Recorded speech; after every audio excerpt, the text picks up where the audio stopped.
നമ്മളിന്ന് സദ്യ സ്പെഷ്യൽ ഒരു അടിപൊളി തീയലാണ് തയ്യാറാക്കാൻ പോകുന്നത്. എല്ലാവരും മിസ് ചെയ്യാതെ ഒന്ന് കണ്ടു നോക്കൂ. വളരെ ടേസ്റ്റി ആയിട്ടുള്ള തീയലാണ്. ഇപ്പോൾ 200 ഗ്രാം ചെറിയ ഉള്ളിയാണ് നമ്മൾ എടുത്തിട്ടുള്ളത്. എല്ലാവർക്കും നമസ്കാരം. നമ്മുടെ പുതിയ വീഡിയോയിലേക്ക് എല്ലാവർക്കും സ്വാഗതം. നമ്മൾ 200 ഗ്രാം സൗത്ത് ഇന്ത്യൻ ഒനിയനാണ്, അത് ചെറിയ പീസാക്കി എടുത്ത് വെച്ചിട്ടുണ്ട്. ഇനി കോക്കനട്ട് 2 ടേബിൾ സ്പൂൺ ആണ് അരിഞ്ഞെടുത്തിട്ടുള്ളതാണ്. ഫെനൽ സീഡ് ഒരു ശകലം പുളി എടുത്തിട്ടുണ്ട്. അത് ഒരു ചെറിയൊരു ഉള്ളിയുടെ വലുപ്പത്തിലുള്ള അത്രയും ആവശ്യമുള്ളൂ. അതിലേക്ക് കുറച്ച് വെള്ളം ഒഴിച്ചിട്ട് ഒന്ന് കുതിർന്ന് വരാനായിട്ട് നമുക്ക് മാറ്റി വയ്ക്കാം. ഇനി 1 കപ്പ് ഗ്രേറ്റഡ് കോക്കനട്ട് ഒരു മിക്സിയുടെ ജാറിലേക്ക് ഇട്ട് കൊടുത്ത് നമുക്കതൊന്ന് ക്രഷ് ചെയ്തെടുക്കാം. എല്ലാം ഒരേ വലിപ്പത്തിലൊന്ന് കിട്ടാൻ വേണ്ടിയിട്ടാണ്. അപ്പോൾ നമുക്ക് റോസ്റ്റ് ചെയ്തെടുക്കാൻ എളുപ്പമാണ്. എല്ലാം ഒരേ രീതിയിൽ നമുക്കത് റോസ്റ്റായി കിട്ടും.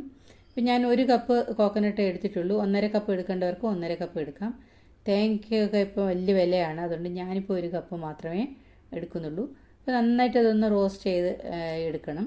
ഇപ്പോൾ ഇതൊന്ന് റോസ്റ്റായി വരുന്നുണ്ട്. നമുക്കിതിലേക്ക് നമ്മൾ നേരത്തെ അരിഞ്ഞു വെച്ചിരുന്ന ആ ഉള്ളിയിൽ നിന്ന് 2-3 കഷ്ണം നമുക്കിതിലേക്ക് ഇട്ട് കൊടുക്കാം. എന്നിട്ട് 1 അല്ലി വെളുത്തുള്ളിയും ഞാൻ ഇതിലേക്ക് ഇട്ട് കൊടുത്തിട്ടുണ്ട്. ഇനി വലിയ പീസാണെങ്കിൽ ഇത് 2ആയിട്ടൊന്ന് മുറിച്ച് ഇട്ട് കൊടുക്കാം. ഇനി ഫെനൽ സീഡ് 1 ടീസ്പൂണാണ്, അത് നമുക്കിതിലേക്ക് ഇട്ട് കൊടുത്ത് ഒന്ന് റോസ്റ്റ് ചെയ്തെടുക്കാം. തേങ്ങയൊക്കെ ഒന്ന് നിറമൊക്കെ ഒന്ന് മാറി വരാൻ തുടങ്ങുമ്പോൾ നമുക്ക് ഫെനൽ സീഡൊക്കെ ചേർത്ത് കൊടുത്താൽ മതി. ഇല്ലെങ്കിൽ ഇത് നേരത്തെ ഇട്ട് കൊടുത്താൽ അത് കരിഞ്ഞു പോകും, അതുകൊണ്ടാണ്. ഇനി ഇതിലേക്ക് മസാലപ്പൊടികൾ ചേർത്ത് കൊടുക്കുക. ഒരു 1/4 ടീസ്പൂൺ മഞ്ഞൾപ്പൊടി, 1.5 ടീസ്പൂൺ കാശ്മീരി മുളക് പൊടിയാണ്, 1 ടേബിൾ സ്പൂൺ മല്ലിപ്പൊടിയുമാണ് ചേർത്ത് കൊടുത്തിരിക്കുന്നത്. എന്നിട്ട് മസാലപ്പൊടികളൊക്കെ ഒന്ന് മൂപ്പിച്ചെടുക്കാം. അതിൻ്റെ ഒരുപാടങ്ങ് കരിഞ്ഞു പോകാതെ ശ്രദ്ധിക്കണം, അല്ലെങ്കിൽ തീയലിൻ്റെ നിറമൊക്കെ അങ്ങ് മാറിപ്പോകും. അതുകൊണ്ട് തവ ചൂടായിട്ടിരിക്കുകയാണെങ്കിൽ ഗ്യാസ് ഓഫ് ചെയ്തിട്ട് മസാലപ്പൊടികളൊക്കെ ചേർത്ത് കൊടുക്കാം. എന്നിട്ട് നന്നായിട്ട് ഇതൊന്ന് മൂപ്പിച്ച് എടുത്താൽ മതി. അപ്പോൾ ഞാൻ തണുത്തതിന് ശേഷം മിക്സിയുടെ ജാറിലേക്ക് ഇട്ട് കൊടുത്തിട്ടുണ്ട്. നന്നായിട്ട് നമുക്കിതൊന്ന് അരച്ചെടുക്കാം. വെള്ളം ഒട്ടും ചേർക്കാതെ വേണം ഇതൊന്ന് അരച്ചെടുക്കാൻ. ഇപ്പോൾ ഇത് ഞാൻ ആദ്യം ഒന്ന് അരച്ചെടുത്തിട്ടുള്ളതാണ്. ഇപ്പോൾ നമുക്ക് ഇങ്ങനെയാണ് കിട്ടിയിട്ടുള്ളത്. ഇനി ഒന്ന് ഇത് അടിക്ക് ഇങ്ങനെ മിക്സിയുടെ ജാറിൽ പറ്റി ഇരിക്കുകയാണെങ്കിൽ സ്പൂൺ കൊണ്ട് ഇങ്ങനെ ഒന്ന് ഇളക്കിയിട്ട് കൊടുത്തിട്ട് വേണം വീണ്ടും ഇത് അരച്ചെടുക്കാൻ. വെള്ളം ഒഴിച്ചു കൊടുക്കാത്തത് കൊണ്ട് തന്നെ ഇത് ഇടയ്ക്കൊക്കെ ഒന്ന് ഇളക്കിയിട്ട് കൊടുക്കണം. ഇപ്പോൾ എണ്ണ ഇത് നന്നായിട്ട് തെളിഞ്ഞ് വരാൻ തുടങ്ങിയിട്ടുണ്ട്. ആ സമയത്ത് നമുക്ക് അത്രയും അരച്ചെടുത്താൽ മതി. വീണ്ടും അരഞ്ഞിട്ടില്ല എന്ന് തോന്നുകയാണെങ്കിൽ ഒന്നുകൂടി ഒന്ന് അരച്ചെടുക്കണം. ഇനി നമുക്ക് ആ പാനിലേക്ക് തന്നെ 2 ടേബിൾ സ്പൂൺ കോക്കനട്ട് ഓയിലാണ് ഒഴിച്ചു കൊടുത്തിരിക്കുന്നത്. എന്നിട്ട് നമ്മൾ നേരത്തെ അരിഞ്ഞു വെച്ചിരിക്കുന്ന ആ ഉള്ളി ഇതിലേക്കിട്ട് നന്നായിട്ട് ഇതൊന്ന് റോസ്റ്റ് ചെയ്തെടുക്കാം.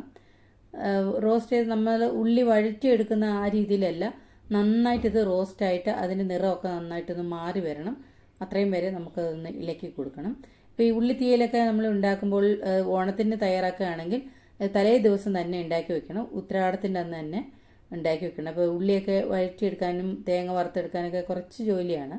അപ്പോൾ അതുകൊണ്ട് തന്നെ അത് തലേ ദിവസം തന്നെ തയ്യാറാക്കി വെക്കണം. ഇത് തയ്യാറാക്കി വെക്കുക 2-3 ദിവസം പുറത്ത് തന്നെ നമുക്ക് സൂക്ഷിക്കാം. പിന്നെ കുറേ ദിവസം ഫ്രിഡ്ജിലും നമുക്ക് സ്റ്റോർ ചെയ്ത് വെക്കാവുന്നതാണ്. ഒരാഴ്ചയിൽ കൂടുതൽ നമുക്ക് കേടാകാതെ തന്നെ ഇരിക്കും. ഇപ്പോൾ ഇതേ രീതിയിൽ എല്ലാവരും ഒന്ന് തയ്യാറാക്കി നോക്കൂ. അപ്പോൾ നമ്മൾ നേരത്തെ അരിഞ്ഞു വെച്ചിരിക്കുന്ന കോക്കനട്ട് ഇതിലേക്ക് ഇട്ട് കൊടുത്തിട്ടുണ്ട്. 2 ടേബിൾ സ്പൂണാണ് നമ്മൾ ഇതിലേക്ക് ഇട്ട് കൊടുത്തിരിക്കുന്നത്.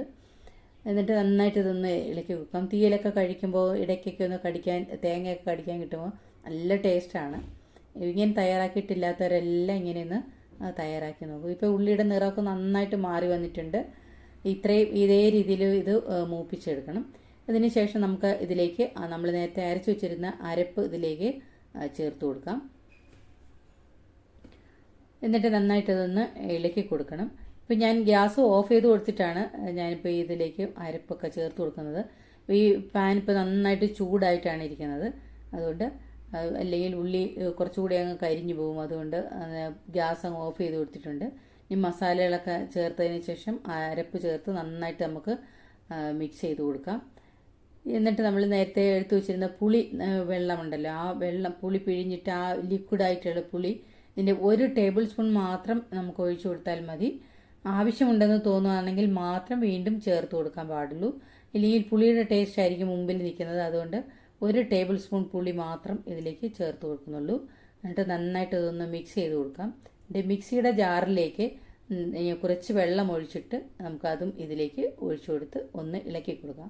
അരപ്പും ഉള്ളിയൊക്കെ ആയിട്ട് നന്നായിട്ടൊന്ന് യോജിച്ച് വരാൻ വേണ്ടി നമുക്കൊന്ന് ഇളക്കി കൊടുക്കാം. എന്നിട്ട് നമുക്ക് ആവശ്യമുണ്ടെന്ന് തോന്നുകയാണെങ്കിൽ മാത്രം വെള്ളം വീണ്ടും ചേർത്ത് കൊടുത്താൽ മതി. ഇപ്പം ഞാൻ ഗ്യാസ് ഓണാക്കി കൊടുത്തിട്ടുണ്ട്. ഇത് നന്നായിട്ട് നമുക്കൊന്ന് ഇളക്കി കൊടുക്കാം. ഇപ്പം തന്നെ കാണാം ഈ എണ്ണയൊക്കെ ഒന്ന് തെളിഞ്ഞു വരാൻ തുടങ്ങിയിട്ടുണ്ട്.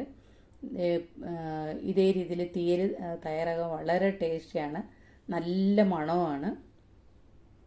ഇവിടെ റൂമിലൊക്കെ നല്ല മണം വരുന്നുണ്ട്. തേങ്ങ മൂപ്പിച്ച് എടുത്തതിൻ്റെയും അരപ്പൊക്കെ ചേർക്കുമ്പോൾ നല്ല മണം വരുന്നുണ്ട്. ഇപ്പോൾ നന്നായിട്ടൊന്ന് ഇളക്കി കൊടുത്തിട്ട് മിക്സിയുടെ ജാറിലേക്ക് കുറച്ചുകൂടെ, ഇപ്പോൾ നല്ല തിക്കായിട്ടാണ് ഇരിക്കുന്നത്, മിക്സിയുടെ ജാറിലേക്ക് ഇത്തിരിയുടെ വെള്ളം ഒന്ന് ഒഴിച്ചു കൊടുത്തിട്ട് അതും ഇതിലേക്ക് ഒഴിച്ചു കൊടുക്കാം.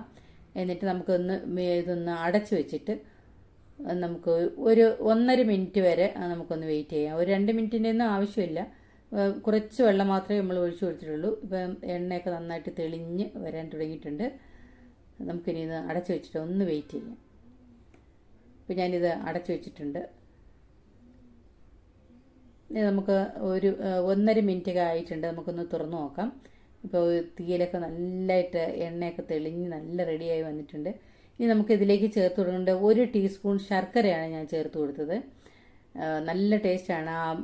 പുളിയും എരിവും എല്ലാം കൂടെ ഒന്ന് ബാലൻസ് ആയി വരാൻ വേണ്ടി, ടേസ്റ്റൊക്കെ ഒന്ന് ബാലൻസ് ചെയ്യാൻ വേണ്ടി നമ്മൾ ഒരു ശകലം മധുരം അതിലേക്ക് ചേർത്ത് കൊടുത്തിട്ടുണ്ട്.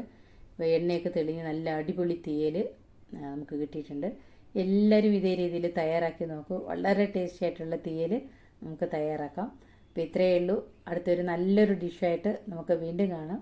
നമ്മുടെ ചാനൽ ഇതുവരെ സബ്സ്ക്രൈബ് ചെയ്തിട്ടില്ലാത്തവരെല്ലാം ഒന്ന് സബ്സ്ക്രൈബ് ചെയ്ത് സപ്പോർട്ട് ചെയ്യാനും കൂട്ടുകാർക്കെല്ലാം ഒന്ന് ഷെയർ ചെയ്ത് കൊടുക്കാനും ലൈക്ക് ചെയ്യാനും മറക്കരുത്. അടുത്തൊരു ഡിഷായിട്ട് കാണുന്നവരെ എല്ലാവർക്കും